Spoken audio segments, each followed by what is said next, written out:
dia, que bom ter esse momento aí junto com você, né? E nós estamos com esse propósito. Quero incentivá-los a estar constantemente conosco nas orações, e oração é essa que ela é interminável, né?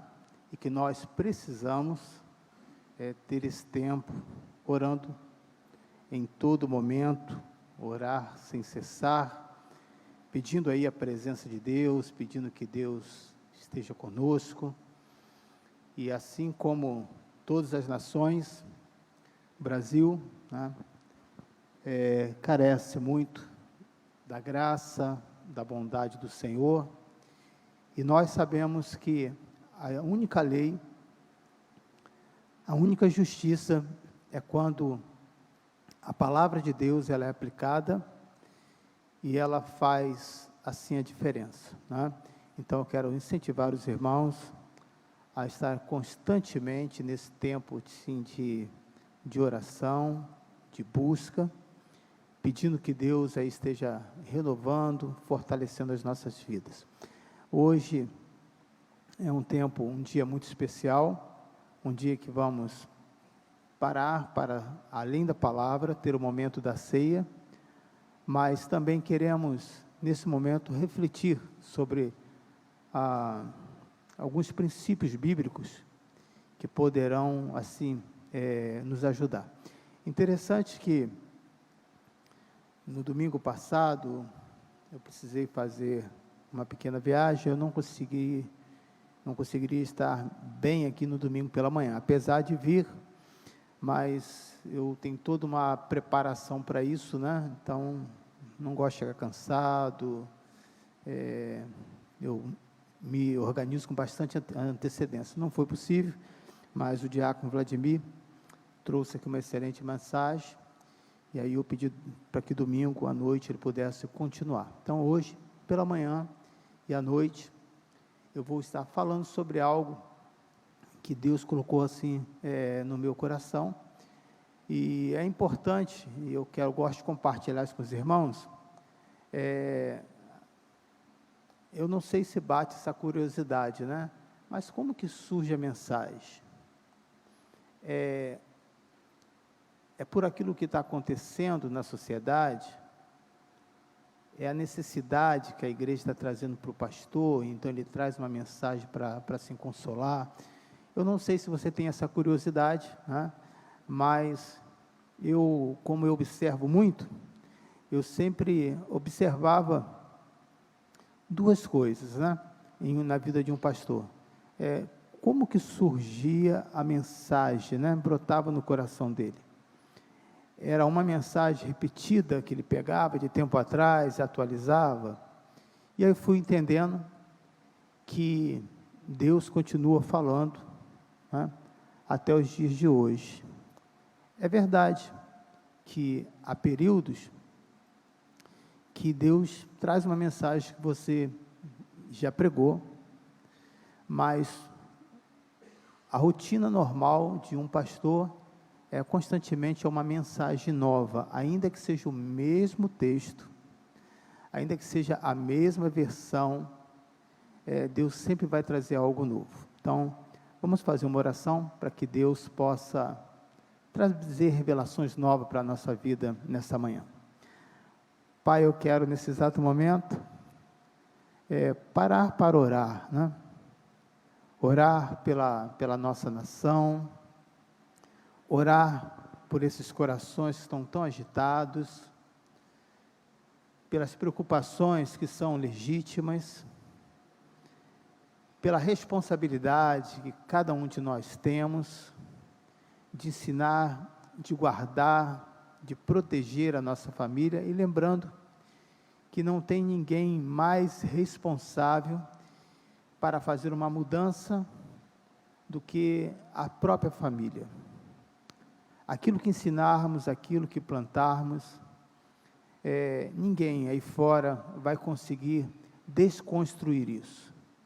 Mas também sabemos, se plantamos mal, se plantamos de uma maneira superficial, rapidamente, como diz lá no livro de Mateus, essa semente não vai conseguir suportar e virá o calor, e ela vai murchar e vai morrer. Que possamos exercer esta função, de ser sacerdotes, sacerdotisas dentro do seu lar, aqueles que guardam a palavra, aqueles que temem e aqueles que buscam o Senhor. Que assim seja e que Deus seja glorificado. Amém. Então, como que surge, né, a mensagem? Eu não sei se aqueles que têm essa experiência vão entender o que eu estou falando. A mensagem surge quando Deus fala no coração da pessoa. Então, se você já ouviu Deus falar, você vai entender, né? É justamente isso. Deus coloca algo no seu coração, uma oração, um capítulo, um fato que vai relembrar uma situação bíblica, e aí você começa a pesquisar, e é muito natural que neste período, você começa com uma ideia, e aquela ideia você não consegue ir à frente, você vai parando em determinados pontos, e aí a mensagem vai tomando outro rumo. E é muito natural também, depois de você escrever toda uma mensagem, e achar que, pronto, agora é só descansar, reler e orar, para que a gente não fique tão dependente, né, daquilo que está escrito, e o Espírito Santo fale. E é muito comum também Deus deletar toda aquela mensagem e mandar você escrever uma outra, porque aquela mensagem foi boa, foi excelente, Deus ouviu a sua oração, mas era uma mensagem para você, não era para a igreja. E aí você tem que escrever tudo de novo, né? Então, é importante você estar sensível a isso, para que você possa conduzir a igreja. E é isso que eu tenho pedido ao Senhor, né? Eu tenho várias ideias boas, vários projetos, mas nada se compara ao que Deus tem para a sua vida. Então eu tenho que estar sempre submisso, não à minha vontade, mas à vontade do Senhor. Então a palavra que ficou no meu coração desde a semana passada, foi para falar sobre a oração de Jonas. E eu fui pesquisar, porque eu já li esse capítulo várias vezes, já trouxe vários estudos, e achei que não poderia encontrar nada no atual contexto que estamos vivendo, na atual situação, mas o livro de Jonas nos diz como conduziremos, podemos melhor, né, dizer, como podemos conduzir as nossas vidas. E nesse livro também vai nos mostrar que não temos controle sobre ela. E aí eu dou esse exemplo para você. Quando você dirige um carro, você sabe as regras que você tem que fazer, né? Então, nós não temos controle sobre as nossas vidas, mas temos responsabilidade sobre elas. Você tem responsabilidade legal de um acidente, tem uma responsabilidade com aquela vida alheia, se você não estiver com a luz de freio correta, apagada, se você não ligar a seta, né? E assim por diante. Você tem as suas responsabilidades, mas nada disso impede de correr uma colisão, um atropelamento e assim por diante. Até aqui deu para entender? Né? Você não tem controle sobre os fatos que irão acontecer, mas você tem responsabilidade a partir do momento que você pega um carro. Você pode afirmar que não vai ter nenhuma doença? Quem aqui pode afirmar isso? Não, pela fé, não estou falando pela fé, estou falando lógica, razão. Você pode afirmar? Pastor, eu vou morrer de velhice, e coitado daquele que vai me cuidar de mim, porque eu vou morrer bem velhinho. Quem aqui pode afirmar isso? Garantir Não tem como, né? Mas você pode decidir em querer ter uma qualidade de vida melhor. E isso é possível, irmãos. Muitas dores que as pessoas dizem que é por causa da velhice, não é, né? E aí a gente vê as mesmas enfermidades acontecendo na vida de jovens, né? O reumatismo, tudo que tem ismo, né? Aí, artrite, a bucite, todas as dores que tem nas juntas, né? Nas articulações, não é provocado pela questão de idade, mas são outras doenças e aparece muito mais na vida de uma pessoa idosa, justamente por quê? Que aí é a somatória de vários anos, de várias enfermidades, né? E um fato interessante, que eu estava conversando com a ortopedista essa semana, eu tenho muita dor no ombro esquerdo, né? Por ser canhoto e não de esquerda, é bom deixar isso claro, né? Eu faço muita força sempre na mão do lado esquerdo, né? Então, esses dias estava escalando uma pequena montanha aqui, né?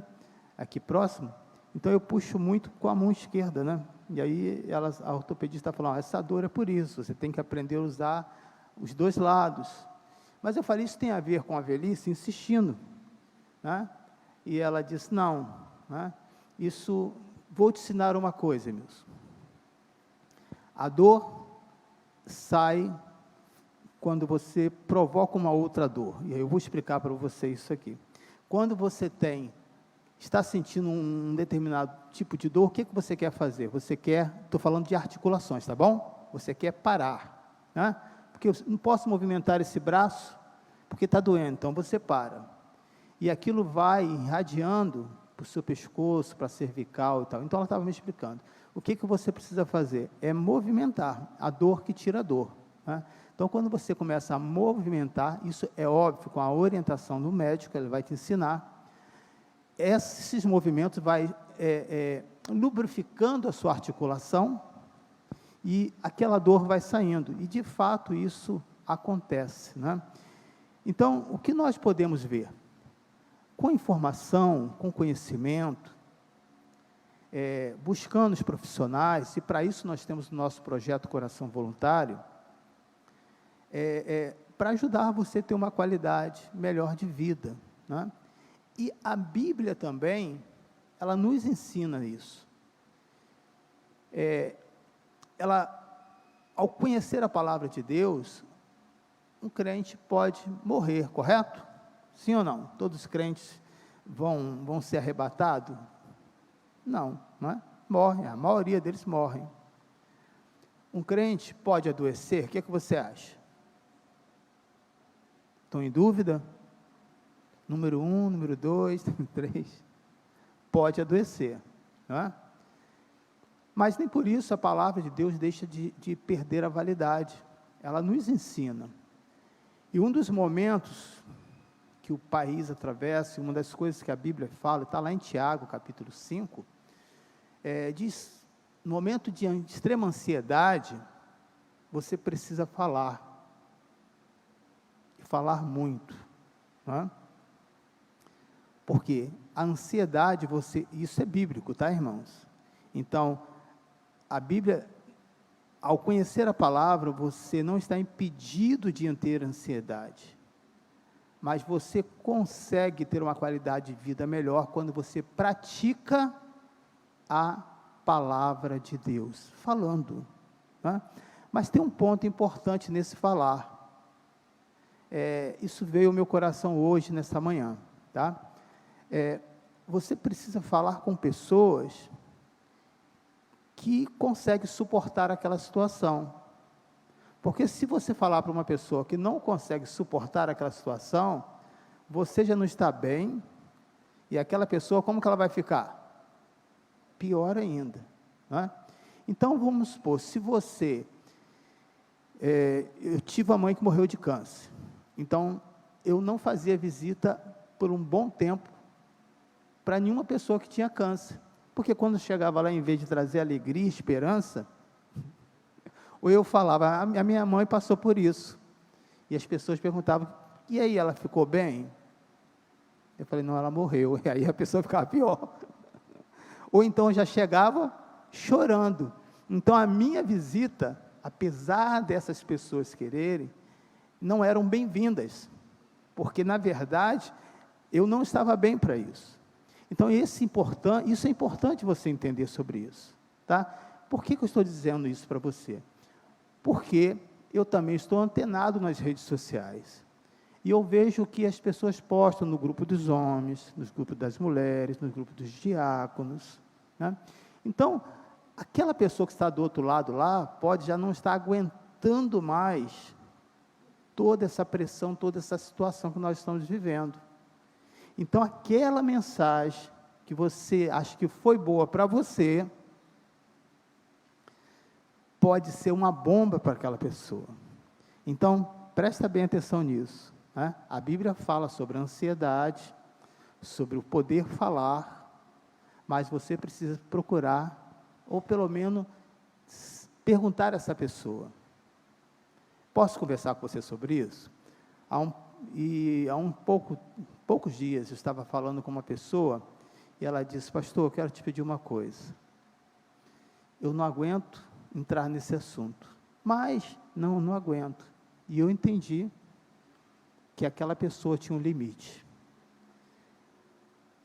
Será que você conseguiu entender o que eu falei nessa manhã?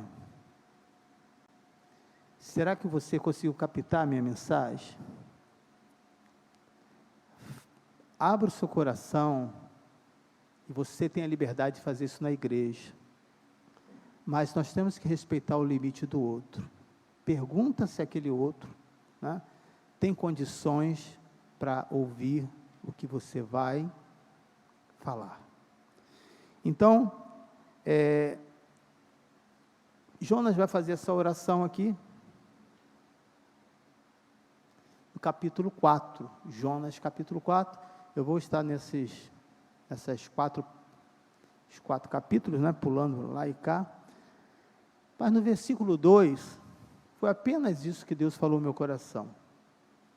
Fale da oração de Jonas. E aí eu faço uma abertura aqui, nesta página, para depois nós irmos para o livro de Lucas. E ele orou ao Senhor, versículo 2. Ok. Não foi isso que eu disse quando eu estava em casa, né? A oração de Jonas não é uma afirmação, né? Aqui está dizendo que é uma pergunta, mas eu também posso classificá-la como se fosse uma afirmação, porque ele estava certo naquilo que ele estava falando. Foi por isso que me apressei em fugir para Tarsis.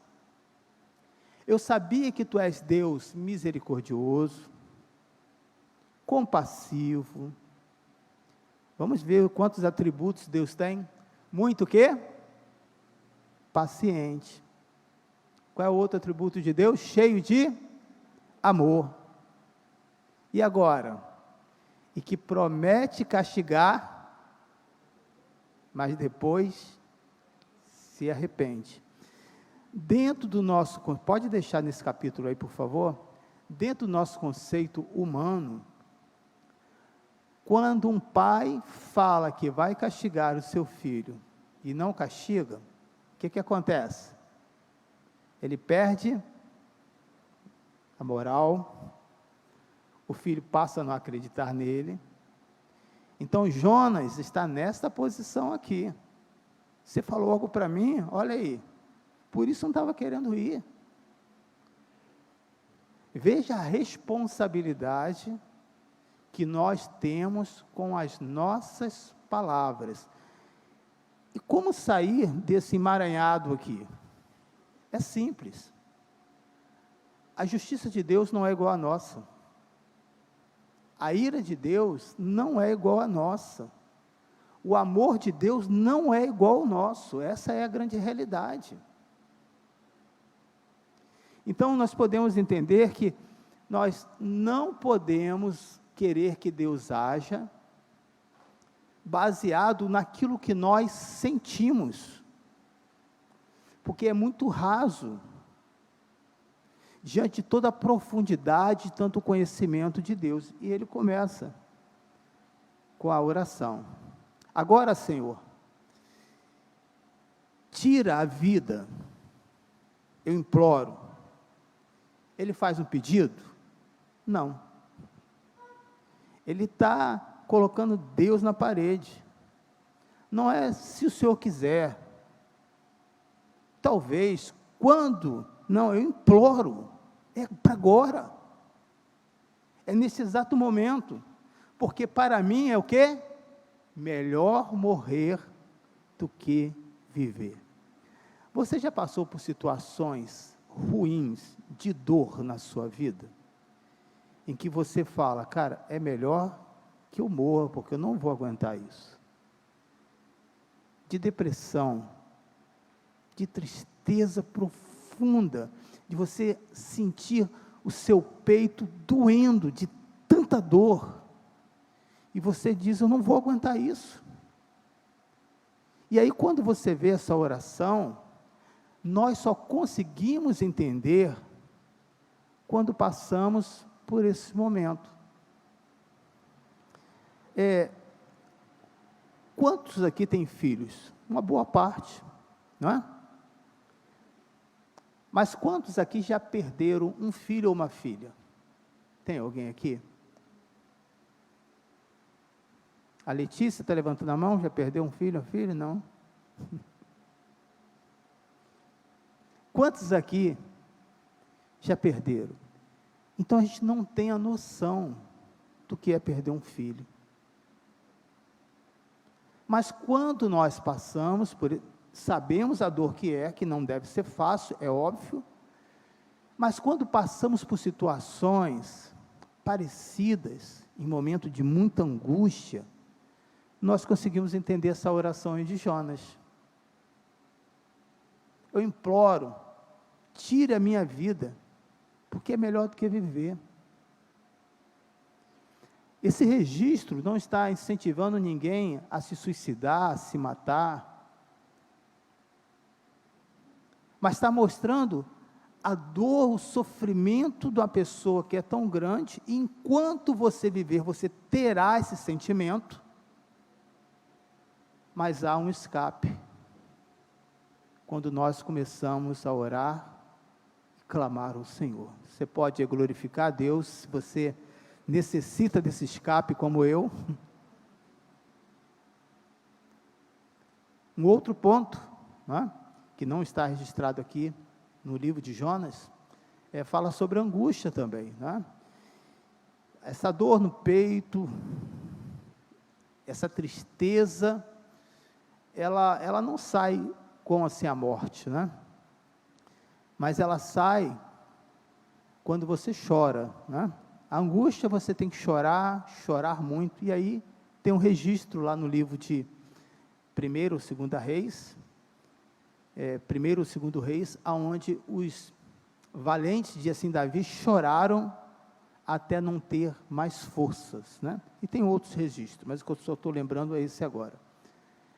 E aí, mediante a todo este quadro de Jonas, Deus vai responder. Então, olha só, Jonas questiona Deus, Jonas começa a confrontar a sua autoridade, colocar justificativas pela atitude que ele fez, está lá no capítulo 1, que ele recebeu uma assim, orientação, e mesmo assim, Deus vai responder a oração dele. Olha o que está aí no versículo 4. O Senhor, o que o Senhor fez? Virou a cara para ele, ficou em silêncio, amaldiçoou Jonas. O que Deus fez? Você pode ler junto comigo? O Senhor, mais uma vez, o Senhor respondeu. Você tem alguma razão para essa fúria? Observa que esses princípios do Antigo Testamento é o mesmo princípio usado por Jesus no Novo Testamento. Nós estamos fazendo uma pergunta em busca de uma resposta. Mas é importante você entender isso. Que se eu der uma resposta para você, vai ser a minha resposta, daquilo que eu acho, daquilo que eu acredito, daquilo que eu estou sentindo. E não vai resolver a sua questão. Porém, querido, você tem o Espírito Santo de Deus, você pode dar aí um glória a Deus, e é esse Espírito que testifica, é esse Espírito que traz paz, que vai conduzindo você, como conduz o pastor, dizendo: Emilson, fala sobre a oração de Jonas. No versículo 4, diz: o Senhor lhe respondeu: você tem alguma razão para essa fúria? Seria como Deus estivesse dizendo na linguagem de hoje: qual é o seu problema? Por que você está tão assim irado? Por que você acordou assim tão mal-humorado? Eu sempre digo que a noite é o meu culto a Deus, e pela manhã é o meu sacrifício a Deus, porque até entrar, né, nesse ritmo, geralmente é da parte da tarde para a noite. Há pessoas que às vezes estão furiosas e nem ela sabe o porquê, elas têm atitudes que nem ela consegue detectar o comportamento dela. Deus, com essa palavra, está dizendo para Jonas refletir sobre os seus sentimentos. Qual é o seu problema? Eu tenho ou não tenho falado com você? E qual foi a atitude deste homem? O versículo 5 vai mostrar uma atitude infantil, uma atitude imatura. Ele faz uma pergunta para Deus e Deus responde. Agora Deus vai fazer uma pergunta para ele, e o que ele faz? Jonas saiu e sentou-se no lugar a leste da cidade. Você, como pai, como mãe, como tia, como professor, já viu uma criança fazer coisa errada e chama: fulano, faz isso, e a pessoa não te ouve e sai de fininho, sem dar uma resposta? Ela sabe que está fazendo coisa errada, e aquela atitude de sair em silêncio é uma atitude infantil, de imaturidade. Jonas saiu e se assentou no lugar a leste da cidade. E nesta oração que vai decorrer aí, nós vemos dois sentimentos. Um sentimento de quando Deus não faz as coisas como nós queríamos, e aí como essa atitude infantil desse profeta, nós ficamos em silêncio, fugimos de Deus, questionamos as atitudes, e assim por diante. E existe uma outra atitude, que é também uma atitude imatura e infantil, que só ficamos felizes quando os pais nos dão aquilo que queremos, e as coisas acontecem do jeito que nós gostaríamos. Está aí registrado no versículo 5, primeira atitude deste homem, que ficou insatisfeito com Deus, que deveria ficar feliz, porque ele não fez muita força para isso. Deus dá o roteiro dessa mensagem. diz quantos dias que ele iria precisar fazer isso. Diz que não precisaria fazer esforço nenhum. E que mesmo com todas as suas limitações, Deus estava dando oportunidade para aquele povo se arrependesse. E mesmo tudo saindo da maneira como Deus planejou, você vai ver essa atitude. Diz o texto, versículo 5,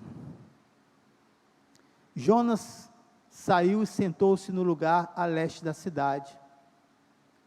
Ali construiu para si um abrigo, sentou-se à sua sombra e esperou para ver o que aconteceria com a cidade. No capítulo 3, versículo 3, se não me engano, fala justamente sobre isso, que vai levar 40 dias. Esse era o decreto para que a cidade fosse destruída. Nesses 40 dias, se ele perdeu 3, se tem essa contabilidade, né, cronológica, então possivelmente ficou com 37 dias, porque 3 dias ele esteve no ventre do peixe. E nesses 37 dias, aqui um assim exemplo, ele deveria pregar mais 3 dias nessa cidade, que era o percurso que deveria correr durante toda essa cidade, 94 quilômetros aproximado. Ele ia ter que andar muito, mas em 3 dias ele conseguiria fazer 30 e poucos quilômetros, possivelmente andando, fazendo essa caminhada a pé. Aqui conta nesse texto, que mesmo com tudo isso, ele viu que o cenário foi mudado, mas mesmo assim ele fica indignado. Não houve esforço nenhum. Todo o acontecimento foi por pura graça e misericórdia de Deus. E mesmo assim, este homem estava irado. Eu quero que você pense sobre isso. O fato de nós estarmos aqui hoje, o que você fez para um dia dizer, eu preciso de Jesus? O que você tem feito para manter essa chama no seu coração? Se a Bíblia diz que nós somos salvos pela graça, e a misericórdia dele é o motivo de nós não sermos consumidos, a Bíblia deixa bem claro que tudo que já fizemos, ao pedir perdão ao Senhor, os nossos pecados são confessados e são perdoados, e que a partir daí, nós continuamos, não mais sobre o jugo do pecado, mas sobre a graça e a misericórdia de Deus. Então, por mais que eu dedique em oração, por mais que eu me esforce em jejum, isso não vai mudar o curso da minha vida, daquilo que Deus já determinou. Mas, como eu falei lá no início, são coisas que eu preciso fazer para ter uma qualidade de vida com Deus melhor. Eu preciso orar, estar em comunhão com a igreja, e assim por diante. Neste exato momento, quando a oração deste homem, e aquilo que ele esperava de justiça de Deus não aconteceu, ele vai fazer algo, que é muito comum, porque essa natureza é muito má, querido. Ele vai se assentar, desses 30 e poucos dias, ou talvez menos, vou ficar sentado, para ver a desgraça alheia, para olhar para uma pessoa que é ímpia, que não é cristã, e dizendo, bem feito, tem que pagar, está sofrendo, merece mais. Eu estou falando aqui os pensamentos atuais, tá bom, irmãos? Uma pessoa que nasce e tem um filho deficiente, com alguma dificuldade, algum pecado, olha como é que eu estou, e vai criando esses conceitos malignos, diabólicos, que não tem nada a ver com a Bíblia. Será que no momento como esse estamos assim? Nós somos chamados para batalhar, para guerrear, para lutar, para insistir com Deus. Mas quando as coisas não saem do nosso jeito, quando a dor vem, você paralisa aquela parte do seu corpo, ou você se movimenta para que essa dor que você vai fazer com o seu movimento, parte do seu corpo, possa ir aliviando a dor já existente. Ou você senta e desiste para ver a desgraça daquele que você acha que não merece a justiça de Deus. Esse ponto é muito importante, querido, porque nós não somos chamados para fazer justiça, porque somos péssimos em fazer justiça. Nós não somos chamados para ver a tristeza do outro. Nós somos chamados, querido, para pregar a mensagem do reino de Deus. E sabemos que nós podemos influenciar na economia, na política, na religião, como também podemos causar um desastre em todos esses três pilares, 2 da sociedade e 1 da vida cristã. Se nós não estivermos atentos, que além da nossa missão de pregar, e de que todos os resultados não sairão da maneira como gostaríamos, mas existe ainda um Deus que está no controle de tudo. Se você está se sentindo assim hoje, nessa manhã, talvez você está com esse sentimento de Jonas: Senhor, eu prefiro morrer do que viver. Eu quero relembrar você, quantos momentos difíceis na sua vida você passou? Recapitula aí, por favor.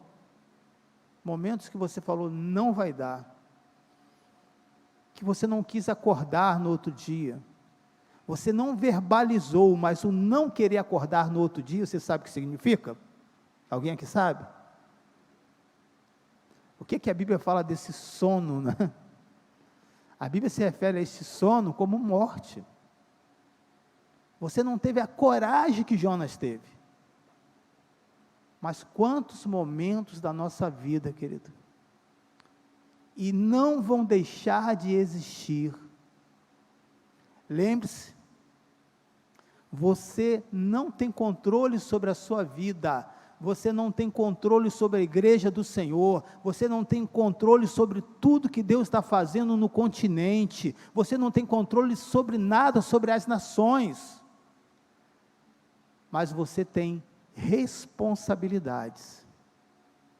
Como cidadão, você vai brigar pelos direitos, como cristão, como pai, você vai cumprir os seus direitos, como aquilo que você fez, os seus votos, que está lá assinado. E como cristão, você vai, primeiramente, entender que a sua vontade não é soberana à vontade do Senhor. É nessa hora que o pastor gosta de ouvir um glória a Deus bem forte. E é difícil, né? Por quê? Porque nós ainda somos muito imaturos sobre as coisas espirituais, não entendemos. Há muitas coisas que você leu na palavra do Senhor, em que você não consegue entender. E aí eu volto a uma pergunta de uma jovem, que vai passar pelas águas, ela estava me perguntando, pastor, como entender a vontade de Deus? É uma pergunta difícil. Como saber quando o Espírito Santo fala? É uma pergunta difícil, porque não basta teoria, você precisa ter experiência para dizer, Deus fala, Deus cura, Deus opera, e Deus realiza milagres. Deixa eu contar uma experiência muito importante, em que eu passei numa situação como essa. Foi numa mudança de um plano que nós tivemos no nosso país.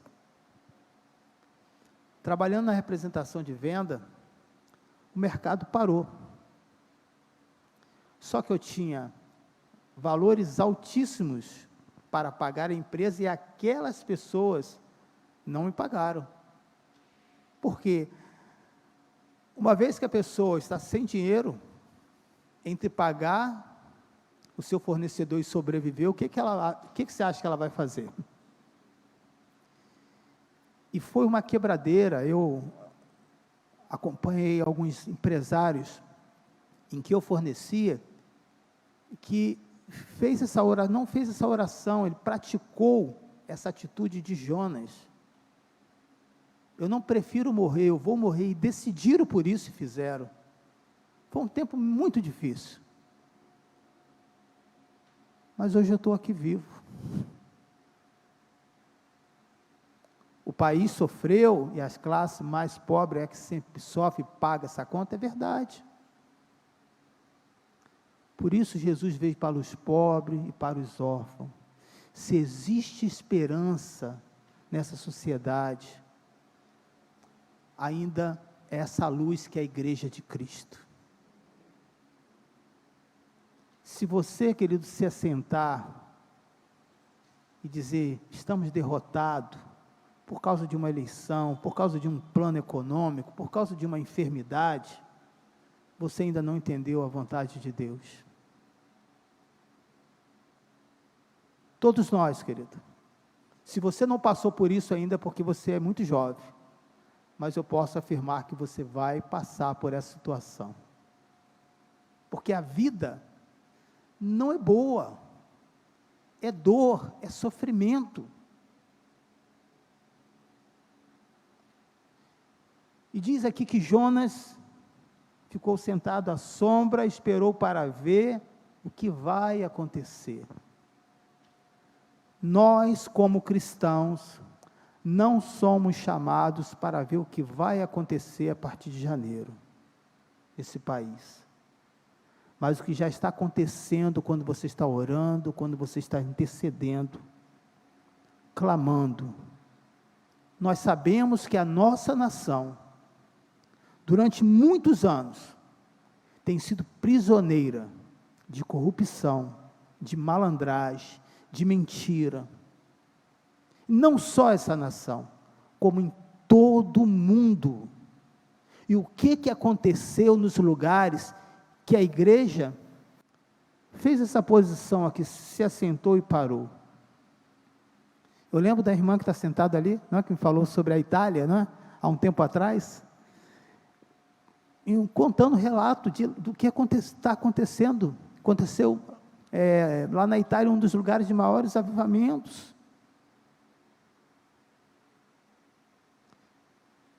Eu conheço outros irmãos em Cristo que estão lá no Vale do Silício, na Califórnia, Estados Unidos, se eu não me engano, um vale riquíssimo.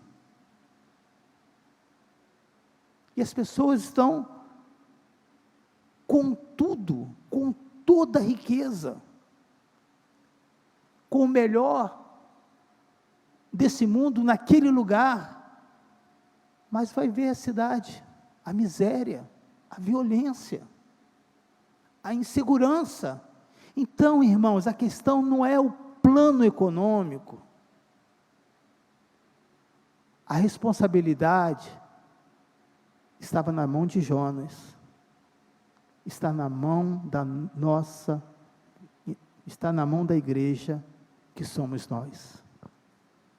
Qual vai ser a sua opção diante de tantas coisas que você vai ouvir até o fim da sua vida?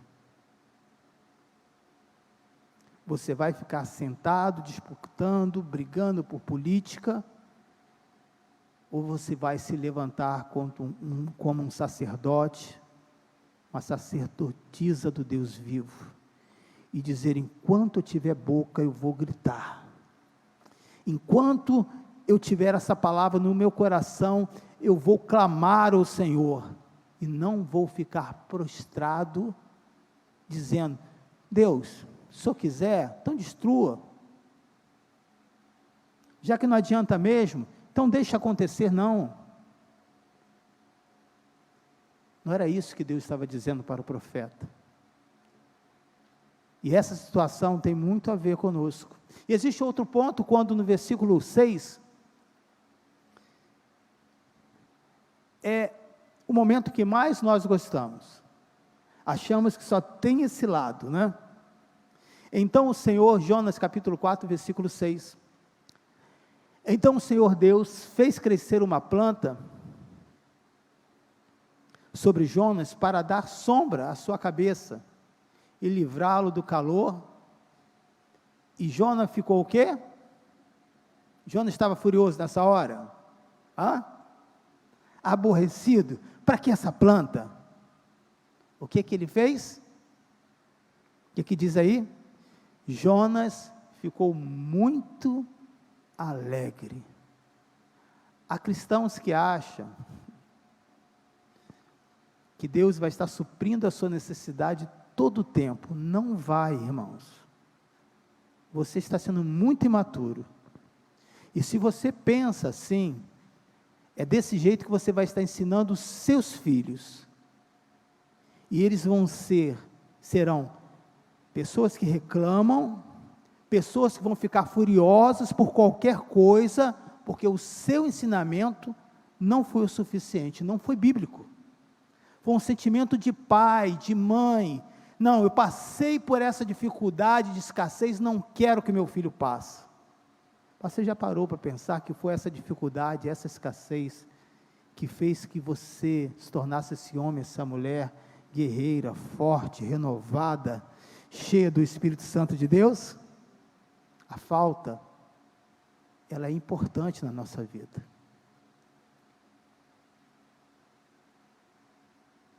A falta do controle da nossa vida, ela também é importante, para que você possa entender que existe um Deus, e que você precisa entregar a sua vida a Ele. Diz aqui, ele se alegrou, mas esse menino mimado, que insistia e não queria ouvir a Deus, que só pegava os versículos de vitória, os versículos que Deus cura, mas também dos profetas que morreram por enfermidade, das orações que não foram ouvidas, dos escapes, em que Jesus teve que fugir para não ser morto, assim o apóstolo Paulo e muitos outros. Essa criança mimada que está entre o povo de Deus, porque este homem era um profeta. O que aconteceu com ele? Mas na madrugada do dia seguinte, grave essa palavra no versículo 7 aí, mas na madrugada do dia seguinte, esse dia seguinte, ele chega para todos nós.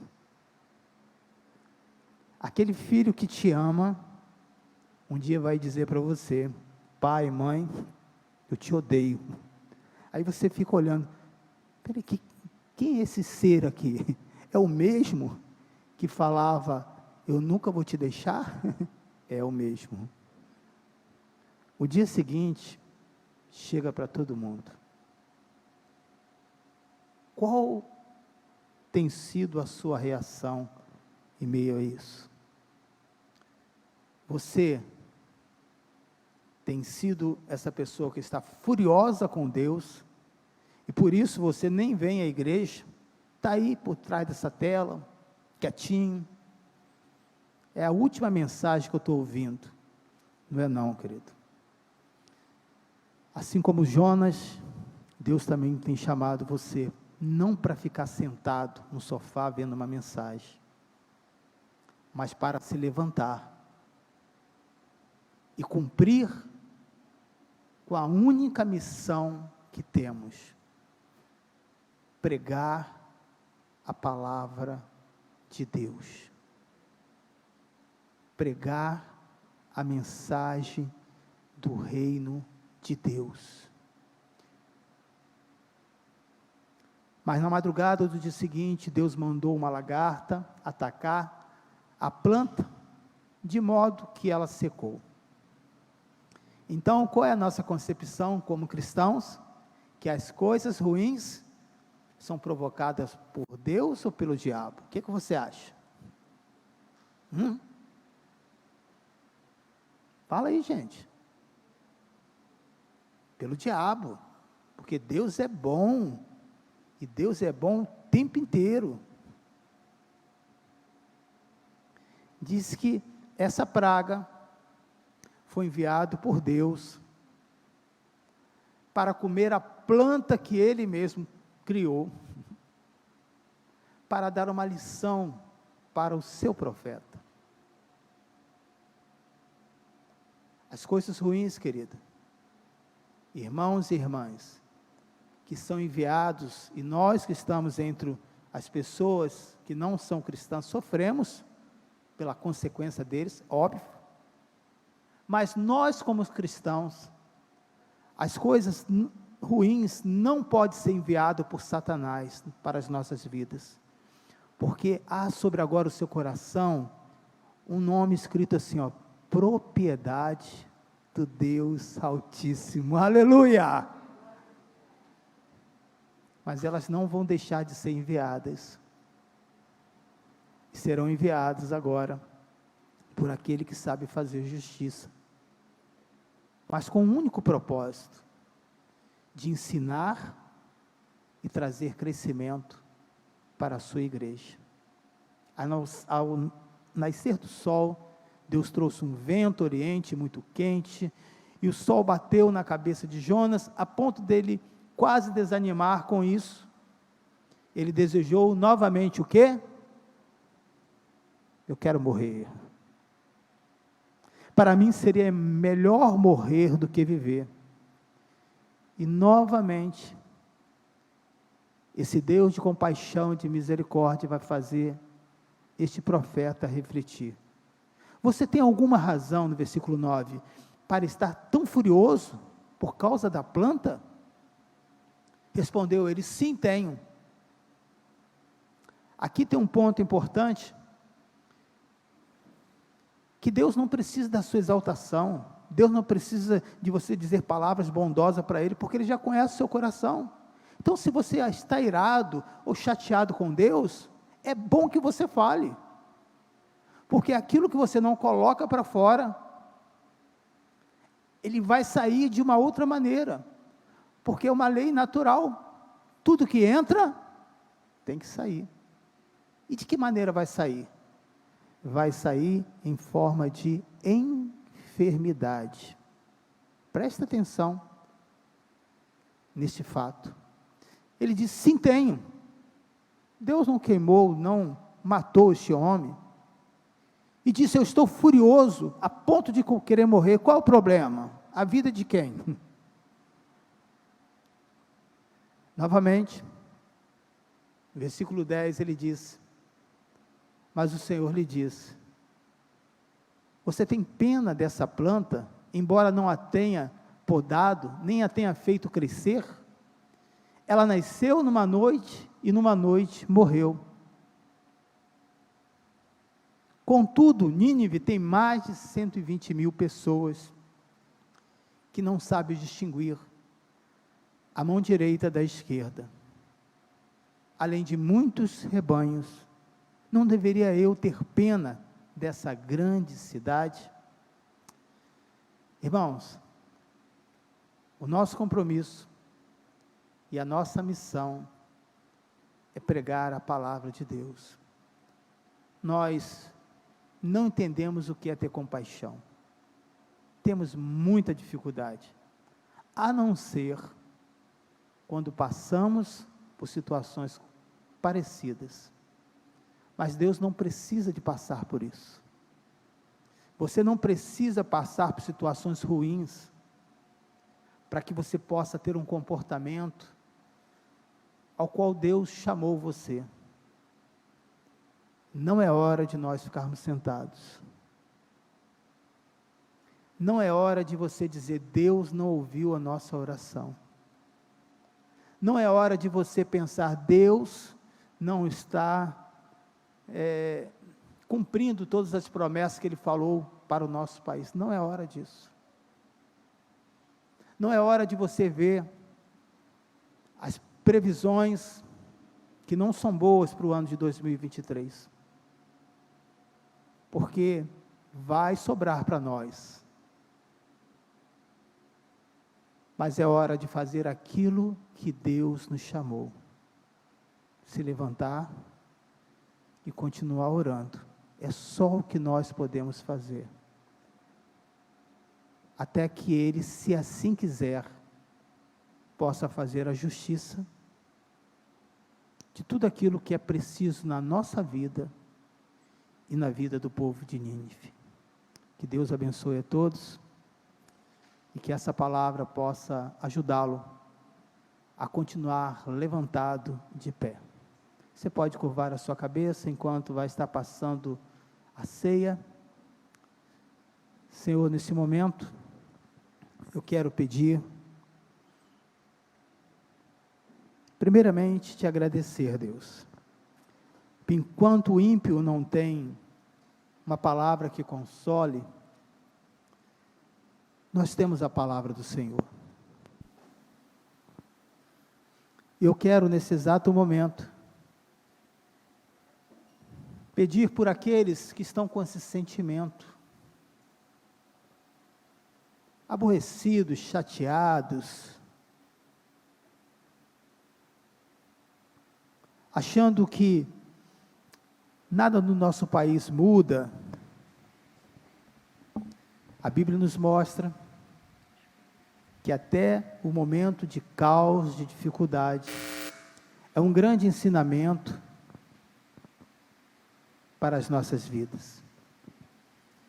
E que a nossa nação, todas as nações desse continente, está nas mãos do Senhor. Se hoje, nesta manhã, você está furioso com Deus por algo que você não entende, você pode participar da ceia. Porque Deus não impediu esse profeta de cumprir a missão com tanta imaturidade, com tantas injustiças pessoais, ainda que errada, mas para o profeta era certo. Você pode participar da ceia, se você for sincero com Deus. Espírito Santo, eu me coloco como esse profeta, limitado, nem sempre querendo fazer o que o Senhor manda, e muitas vezes discordando dos seus princípios, baseado nos meus sentimentos, nas minhas experiências, tanta ignorância, Senhor, eu sei.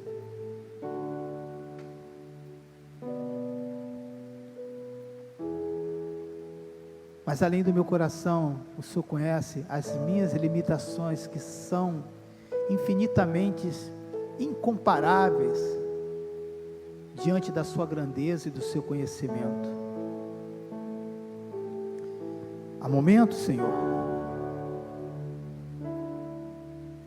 pode começar a servir a ceia, por favor. Há momentos que estamos assim, queremos ficar assentado e desistir mesmo, que parece que o trabalho da igreja não é funcional, não é prático, é obsoleto, é ultrapassado, que não faz diferença.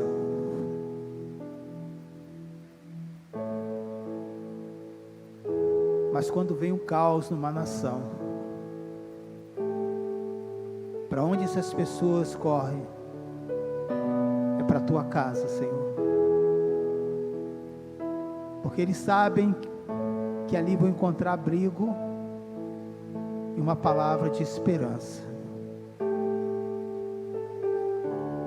Quantos estão aqui, Senhor, nessa manhã e nos ouvindo, e que têm esse chamado, e que foram chamados para pregar a mensagem de Deus. Que você agora faça essa oração. Se há algum desânimo, diga: Senhor, tira de mim. Se você está prostrado, fale isso para Deus.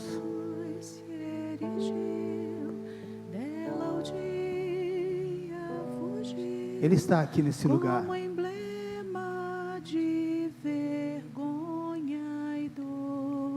Nós não podemos perder o nosso alvo, irmãos. Mas contemplo essa cruz, porque nela Jesus deu a vida. A oportunidade de Cristo não é só para os crentes, é para todos.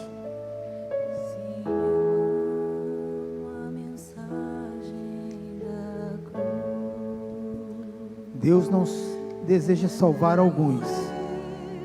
Eu a vou proclamar. Vai, Espírito Santo, vai passando pela sua igreja,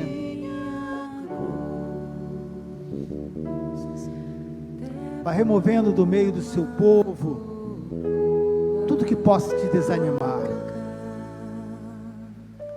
A previsão de 2023 para o povo de Deus será que mais uma vez o Senhor estará conosco. Aleluia.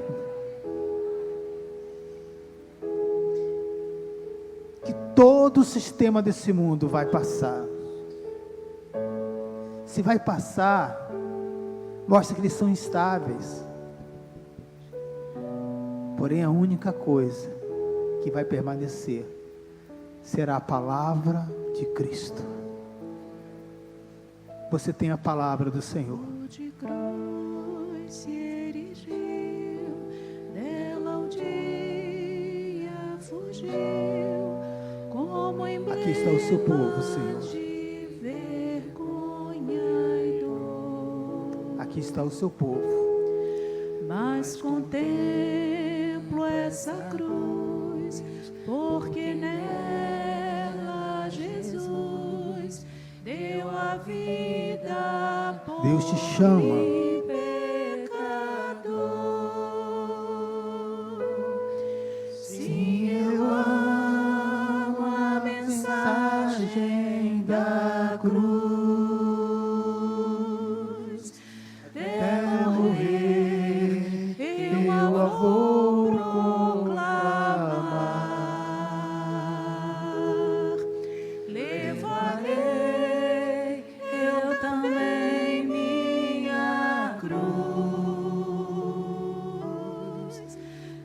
por uma coroa trocar. Você pode erguer o pão, que não é o corpo, mas simboliza o corpo de Cristo. Esse pão que nós erguemos em nossas mãos simboliza aquele momento também em que Cristo foi erguido no madeiro. E todos os discípulos, e todos aqueles que não eram discípulos, líderes, governantes, o povo, ao ver aquela situação, no seu coração fizeram a oração de Jonas: é melhor eu morrer do que ver isso. Essa é a nossa visão, irmãos. Sofremos porque nós não temos uma visão do dia seguinte, e projetamos o dia seguinte baseado nos fatos de hoje. O dia seguinte para Nínive seria uma cidade destruída.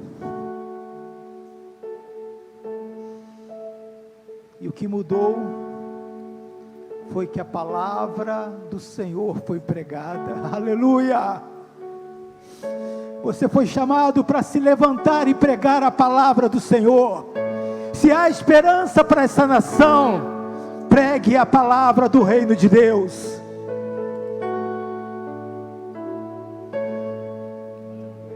O dia seguinte depende de nós se pregarmos a mensagem do reino. O dia seguinte, o dia de amanhã está nas mãos do Senhor. E qualquer sentença dada para o Senhor, para essa nação, poderá ser alterada mediante a atitude da igreja. Senhor, levante essa igreja nesse país, levante o povo de Deus, levante aqueles que ainda não tomaram essa decisão, mas têm a sede e fome da Tua palavra,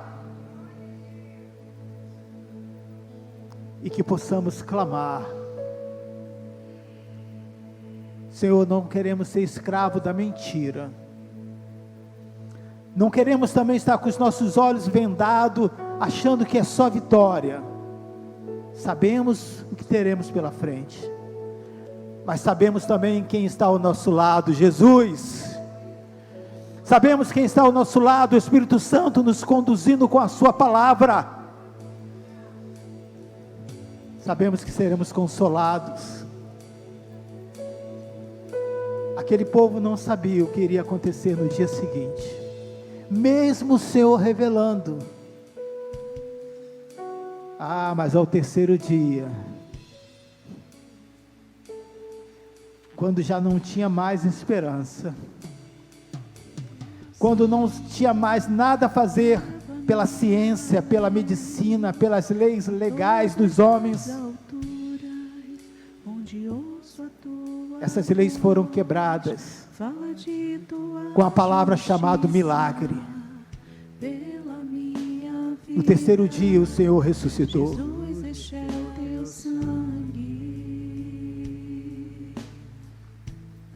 E Ele disse: está consumado.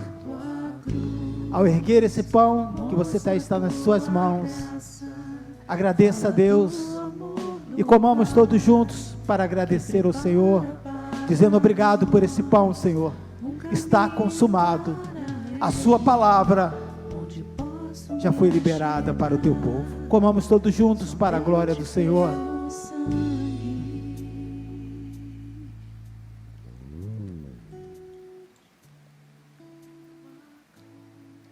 Aleluia.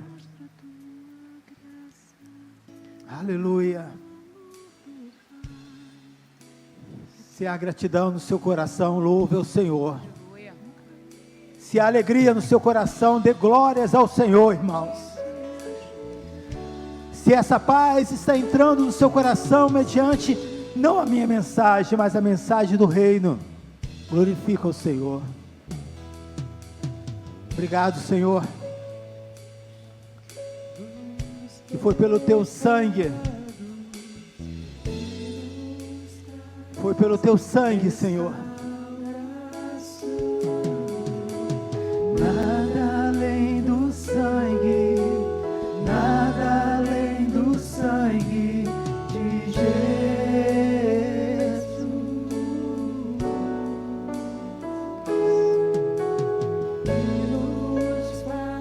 Ele nos limpa, tira toda a fúria, todo o rancor.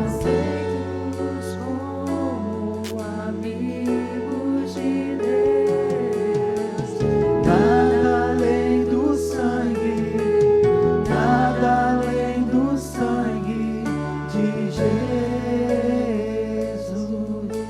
Pode erguer esse cálice comigo.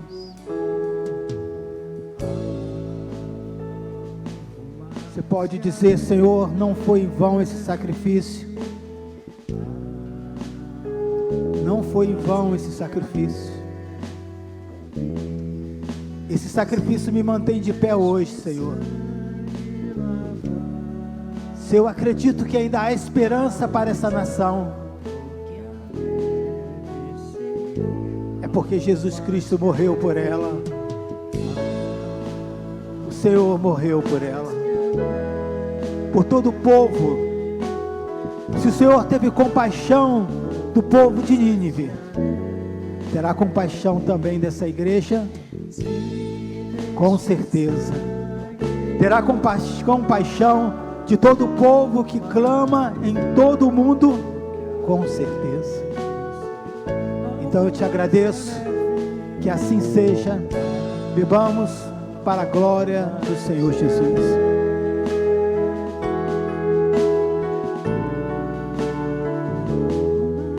Aleluia. Te agradeço, Senhor. Te agradeço por esse momento tão precioso e tão especial, Senhor. Obrigado, Senhor, por poder fazer parte desse momento da Tua ceia, de sermos convidados pelo Senhor.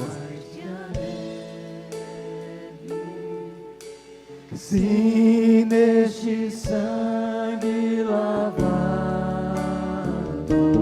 mais alvo que a neve serei, eu sou livre. Declare isso, que você é livre nesta manhã. Declare que você é livre nesta manhã. Eu sou livre. Eu sou livre. Eu sou livre. Nada além do sangue, nada além do sangue de Jesus.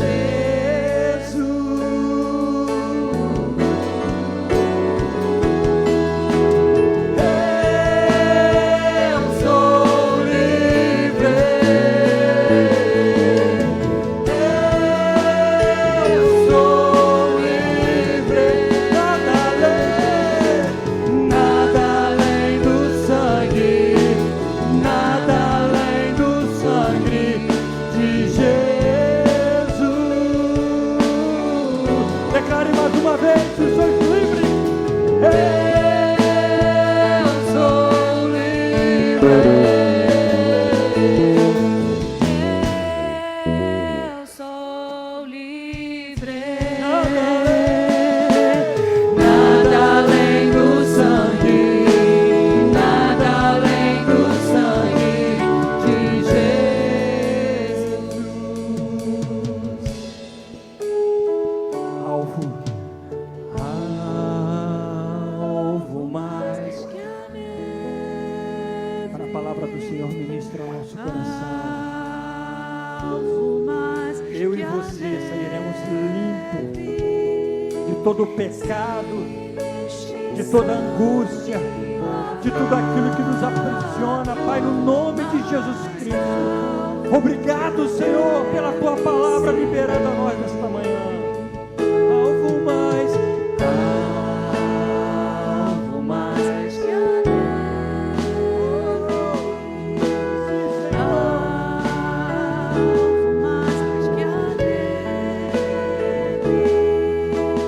se neste sangue lavado, mais alvo que a neve serei. Obrigado, Senhor, pela Tua boa, perfeita e agradável vontade. Obrigado pela palavra que foi liberada nesta manhã, pela boca do Teu Filho. Que nós possamos colocá-la em prática e dizer, Senhor, que sem Ti nada nós podemos fazer. Permaneça conosco, permita que tenhamos um dia agradável, debaixo da Tua graça, debaixo das Tuas mãos. Em o nome do Senhor Jesus Cristo, e que toda a igreja diga amém.